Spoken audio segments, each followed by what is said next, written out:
ಸರ್ಕಾರದ ಕಾರ್ಯಕ್ರಮಗಳಲ್ಲಿ ಕರ್ನಾಟಕ ರಕ್ಷಣಾ ವೇದಿಕೆ ವಿರೋಧ ಮಾಡುತ್ತಾ ಕೈಗಾರಿಕೆ ಬರೋವರೆಗೂ ಹೋರಾಟವನ್ನು ನಿಲ್ಲಿಸೋರಿಗೆ ಆಯಿತು. ಇಲ್ಲಿ ನಮ್ಮ ಜನಪ್ರತಿನಿಧಿಗಳು ಏನು ಮಾಡೋದು? ನಮ್ಮ ಜನಪ್ರತಿನಿಧಿಗಳು ಇವ್ರದ್ದು ಅಷ್ಟು ಜವಾಬ್ದಾರಿ ಇರುತ್ತಲ್ಲ. ಮುಖ್ಯವಾಗಿ ಬಾಗಲಕೋಟೆ ಮುಳುಗಲಿಕ್ಕೆ ಮುಖ್ಯ ಕಾರಣನೇ ಬಾಗಲಕೋಟೆ ಜಿಲ್ಲೆಯ ಶಾಸಕರು. ಯಾಕಂದರೆ ಇವ್ರ ಹತ್ರ ಇಚ್ಛಾಶಕ್ತಿ ಆಗಲೇ ಹೇಳಿದ್ರು, ನನಗೆ ಮಂತ್ರಿ ಪದವಿ ಕೊಡ್ರಿ ಅಂತಂದು 100 ಜನ ಸೇರಿಸುವಂಥ ಶಾಸಕರುಗಳಿದ್ದಾರೆ. ಮತ್ತು ನಮ್ಮ ಬಾಗಲಕೋಟೆ ನಗರಕ್ಕೆ ಒಂದು ಕೈಗಾರಿಕೆಯನ್ನು ತಂದು ಕೊಡ್ರಿ, ಒಂದು 500 ಅಥವಾ 1000 ಕೋಟಿ ರೂಪಾಯಿ ಒಂದು ಯೋಜನೆಯನ್ನು ತಂದು ಕೊಟ್ರಿ ಅಂತಂದರೆ ನಮ್ಮ ಜನ ಬದುಕ್ತಾರೆ, ಉದ್ಯೋಗ ಕಂಡುಕೊಳ್ತಾರೆ ಅಂತ ಒಬ್ಬ ಶಾಸಕರು ಕೂಡ ಪ್ರತಿಭಟನೆಯನ್ನು ಮಾಡಿದ್ದಾರೆ. ಎಲ್ಲರಿಗೂ ತಮ್ಮ ತಮ್ಮ ಅಧಿಕಾರ, ತಮ್ಮ ಬೆಳವಣಿಗೆನ ಮುಖ್ಯ ಹೊರತು ಮತದಾರರ ಬೆಳವಣಿಗೆ ಮುಖ್ಯ ಅಲ್ಲ ಅಂತ ಅನ್ನೋದನ್ನು ಅವರು ಸಾರ್ವಜನಿಕವಾಗಿ ತೋರಿಸ್ತಿದ್ದಾರೆ. ಜನ ಕೂಡ ಅದಕ್ಕೆ ಶಾಸಕರ ಮನೆಗಳಿಗೆ ಮುಖ್ಯ ಆಗುವಂಥದ್ದು ಮಾಡಬೇಕು. ಈಗ ಇವತ್ತಿನಿಂದ ಈ ಕೈಗಾರಿಕೆ ವಿಷಯದಲ್ಲಿ ಕರ್ನಾಟಕ ರಕ್ಷಣಾ ವೇದಿಕೆಯ ಮೊದಲ ಆರಂಭ. ಇದರ ನಂತರ ಈ ಮಾಧ್ಯಮದ ಮುಖಾಂತರ, ಈ ಹೋರಾಟದ ಮುಖಾಂತರ ಎಲ್ಲ ಸ್ಥಳೀಯ ಶಾಸಕರಾಗಲಿ, ಇನ್ನು ಜಿಲ್ಲೆಯ ಬಹುತೇಕ ಅಕ್ಕಪಕ್ಕದ ಶಾಸಕರಾಗಲಿ ಅವರೆಲ್ಲರಿಗೂ ನಾವು ಎಚ್ಚರಿಕೆಯನ್ನು ಕೊಡೋದು ಏನು ಅಂತಂದರೆ, ಮುಳುಗಡೆ ಆದಂಥ ಬಾಗಲಕೋಟೆ ನಗರಕ್ಕೆ ಸಂತ್ರಸ್ತರಿಗೆ ನ್ಯಾಯ ಸಿಗುವವರೆಗೂ ಕರ್ನಾಟಕ ರಕ್ಷಣಾ ವೇದಿಕೆ ಸುಮ್ಮನೆ ಇರೋದಿಲ್ಲ. ನೀವು ಎಚ್ಚರಿಕೆಯಿಂದ ನಿಮ್ಮ ಸರ್ಕಾರಿ ಕೆಲಸಗಳನ್ನು ಮಾಡಬೇಕಾಗುತ್ತೆ. ಆ ರೀತಿ ಎಚ್ಚರಿಕೆಯನ್ನು ನಾವು ಕೊಡ್ತೀವಿ. ಅಂಥ ಹೋರಾಟಗಳನ್ನು ಕೂಡ ಮಾಡ್ತೀವಿ. ಶಾಸಕರ ಮನೆ ಮುತ್ತಿಗೆ ಮಾತ್ರ ಅಲ್ಲ, ನಾವು ಸಂಸದರ ಮನೆಯನ್ನು ಮುತ್ತಿಗೆ ಹಾಕ್ತೀವಿ. ಕೇಂದ್ರ ಸರ್ಕಾರದಿಂದ ಕೂಡ ಯಾವುದೇ ಯೋಜನೆಗಳು ಬಾಗಲಕೋಟೆಗೆ ಬಂದಿಲ್ಲ ಅಂತ ಅನ್ನೋದು ಎಲ್ಲರಿಗೂ ಗೊತ್ತಿರುವಂಥದ್ದು. ಕಾನೂನಂತೆ ಕಾನೂನು, ಸರ್ಕಾರಂತೆ ಸರ್ಕಾರ,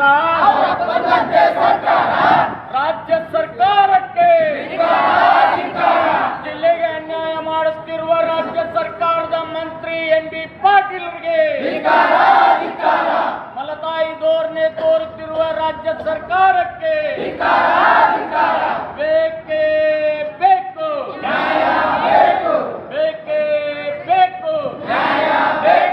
ಎಲ್ಲಿಯವರೆಗೆ ಹೋರಾಟ, ಯಾತಕ್ಕಾಗಿ ಹೋರಾಟ? ಎಸ್ ಶಿವರಾಮೇಗೌಡರ ಕರ್ನಾಟಕ ರಕ್ಷಣಾ ವೇದಿಕೆಯ ಹೋರಾಟಕ್ಕೆ, ಕರ್ನಾಟಕ ರಕ್ಷಣಾ ವೇದಿಕೆಯ ಹೋರಾಟಕ್ಕೆ ಬೇಕೇ ಬೇಕು, ಬೇಕೇ ಬೇಕು. ಕಾನೂನಂತೆ ಕಾನೂನು. ನರ್ಸರಿಯಿಂದ PUC ವರೆಗೆ ಗುಣಮಟ್ಟದ ಶಿಕ್ಷಣಕ್ಕೆ ದಿ ಬೆಸ್ಟ್ ಕೊನ್ನೂರು ಶಿಕ್ಷಣ ಸಂಸ್ಥೆ LT.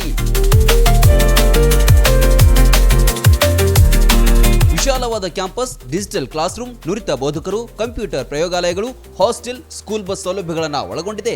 High school ಮಟ್ಟದಲ್ಲೇ JEE, NEET, KCET ಪರೀಕ್ಷೆಗಳಿಗೆ ಕೋಚಿಂಗ್ ನೀಡಲಾಗುತ್ತೆ. ಪಠ್ಯೇತರ ಚಟುವಟಿಕೆಗಳಾದ ಸಾಂಸ್ಕೃತಿಕ, ಕ್ರೀಡೆ, ಶಿಸ್ತಿಗೂ ಹೆಸರಾಗಿದೆ. ಅನಿಲ್ ಕುಂಬ್ಳೆ ಸ್ಪೋರ್ಟ್ಸ್ ಅಕಾಡೆಮಿಯ 10 ವೀಕ್ ಸ್ಪೋರ್ಟ್ಸ್ ತರಬೇತುದಾರರಿಂದ ಕೋಚಿಂಗ್ ನೀಡಲಾಗುತ್ತೆ. ಇದು ಏಕೈಕ ರೂರಲ್ CBSE ಸ್ಕೂಲ್. ಅಷ್ಟೇ ಅಲ್ಲ, ಇದು ರೆಸಿಡೆನ್ಷಿಯಲ್ CBSE ಸ್ಕೂಲ್. ಕೈಗೆಟುಕುವ ದರದಲ್ಲಿ ಗುಣಮಟ್ಟದ ಶಿಕ್ಷಣಕ್ಕೆ ಮೊದಲ ಆದ್ಯತೆ.